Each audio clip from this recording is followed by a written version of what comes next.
Those structurally deficient bridges are accidents waiting to happen. Think Mianus River Bridge. Now, there are more than a few people today who may have no immediate recollection of Mianus River Bridge, but it literally crippled the transportation system in Fairfield County for months and years.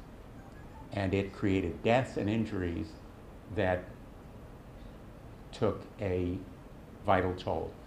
A Mianus River Bridge collapse should not be necessary to move us to action. There's nothing really new or surprising in this report. We have known about this problem for years. Our failure to act is unforgivable. One more point. I know the political realities here.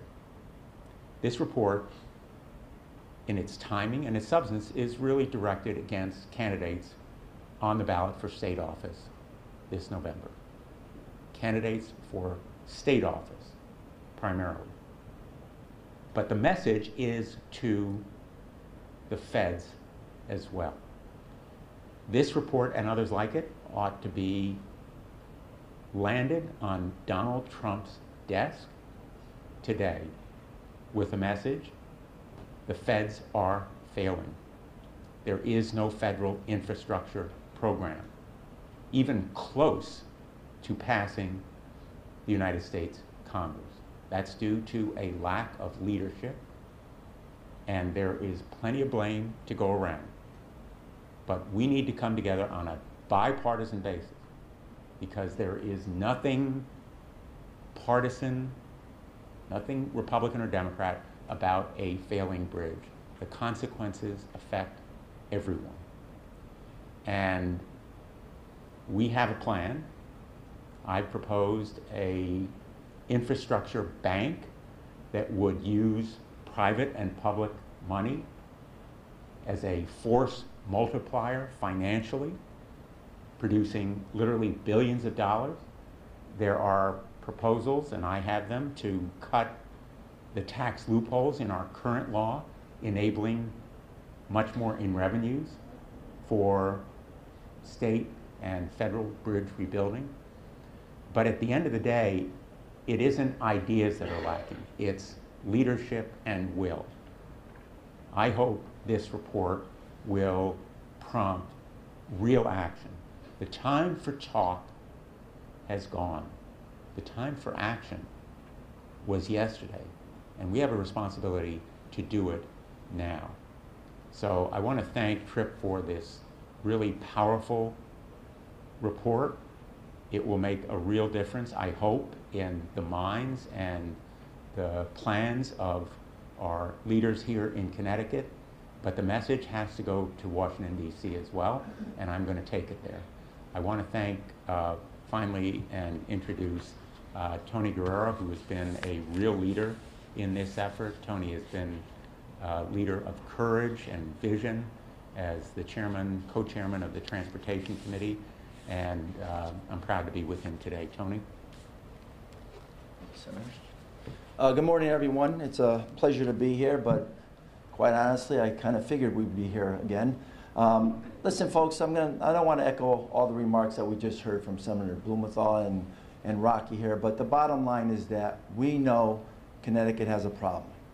All right? Back in the 80s, when the Mianus Bridge did collapse, we put a lockbox in place where all funds that would go from gas taxes to registrations would go into that special lockbox and fix our roads and our bridges. And folks, back then, we had one of the best bridge programs in the United States, the best. And what happened? Unfortunately, we had some gaps in our budgets, and next thing you know, that fund got raided. We have an important issue coming up in the next 50 days, folks. In November, there will be on the ballot the lockbox. It is so important for us to make sure that that gets passed. So therefore, all the monies that go from registrations to licenses, anything to do with transportation will go into that lockbox, and be used for our roads and our bridges, first and foremost. We can't keep putting Band-Aids on this, folks. All right, we spend $150 million, which is a lot of money. Don't get me wrong, it's a lot of money for the mix master, whatever it may be. But we know what the true cost of that is. We have to address this sooner than later. And we've been talking about this for a number of years. And we can't just keep saying that we're going to fix it and nothing happens here. We have to have the courage to do it. We have to make sure that we get people like our fellow brothers and sisters that are out there, our union members, back to work, that move this economy. That's what happens here. And if you want to bring businesses back to this state, you better have an infrastructure that works. Well, so it will never happen. So with that, folks, again, it's been a pleasure to be here. I can't say that I'm going to be here many more times after November, but never forget this. I will always be an advocate for transportation. I'll be an advocate for people that need help. But more importantly, folks, if Connecticut is really in some turmoil right now. And I can't stress enough that if we want to move this state forward, you better have an infrastructure that works, because we will not be able to get our businesses in line or attract other businesses to come into the state. So thank you. Great, thanks. Good morning. I'm Don Schubert. I'm the president of the Connecticut Construction Industries Association. And it's a pleasure to be here today for several reasons. First, I'd like to recognize Tripp for this report that basically buttresses everything we've been saying all year here in Connecticut, that our transportation systems are suffering from growing pains and aging pains at the same time. And frankly, it's getting old and things are falling apart, and it's about time that there's a serious discussion in Connecticut about how to fix our transportation systems and address the congestion and other transportation problems in the state. And I also want to thank Senator Blumenthal and Representative Carrera for their steadfast support for transportation in Connecticut. They've been out here with us time and time again pressing on these issues. I can't tell you how many times we were in terrible weather with Senator Blumenthal in the freezing cold in the heat of summer, under bridges and out in the middle of projects, talking about these issues. And sooner or later, we hope someone will start a serious conversation. And I can't tell you how many times we sent Representative Guerrera back in the room to argue for transportation investments in Connecticut, and he sticks with it time and time again. So both of you, I would really like to thank you for your support. This has been tremendous. I can tell you from an advocate's viewpoint, we keep repeating the same message. And the important thing about today is these are 300 structurally deficient bridges.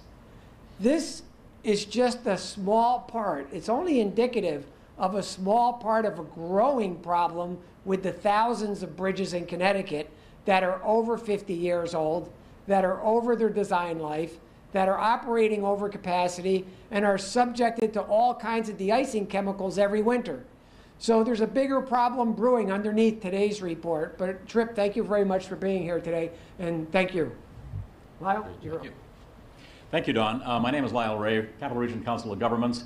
We're the 38 towns and 1 million people right where we're sitting here. How did we get here? Two things. I mean, I'm a sort of policy wonk, so let me give you the context. We've been spending about half the rate of investment in infrastructure of other developed countries for 50 or 60 years. So that's one thing that has bitten us. The second is we had a variety of things constructed in the 50s, 60s, 70s, and 80s that have a 50-year design life. You can do the math. And so we're kind of in a double whammy where we didn't invest enough in infrastructure over the last 50 years, period. And then we have a number of projects, particularly bridges, that are at the end of their design life. In this region, the Hartford-Tolland counties, basically, we have 70. You can count it as 56 depending on what region it is, but it's actually 70 structurally deficient bridges. We have Jennifer Carey, our former transportation director, who struggled with this for many years, but the upshot is there's not enough money. And I used to say, not that I'm sarcastic, but one of the real problems poor people have is they don't have enough money. Well, underinvestment in infrastructure is the same thing. There's not enough money in the system. We've spent half the rate of developed countries. It's come to bite us, and then we have the additional icing on the cake of 50 to 60-year lifespans with a whole raft of infrastructure coming due. And so the upshot, I think, going forward is this is absolutely crucial for our economic future. The Capital Region Council of Government is now working on an economic development strategy for the region, and the #1 issue is transportation. And here we are. So bridges and transit and other related aspects are absolutely crucial for our economy to grow faster. So I want to thank Senator Blumenthal, Representative Guerrera, of course Don Schubert and Tripp for their wonderful work here. But this is, as I said, absolutely crucial. There is nothing surprising, unfortunately, about this. But we absolutely have to roll up our sleeves, find a reliable long-term source of funding, and as Representative Guerrero says, develop a lockbox so the money doesn't wander, which is absolutely crucial. So again, thank you for the opportunity here, and I'll turn it back to Rocky to wrap it up. Thank you, Lyle. We're happy to take questions at the podium if you direct them to any of the individual speakers. And then once we break up, I know that if you want to do individual interviews, that's fine as well. Okay, then why don't we break up? And like I said, all the speakers are available if you want to do any quick interviews. Thank you.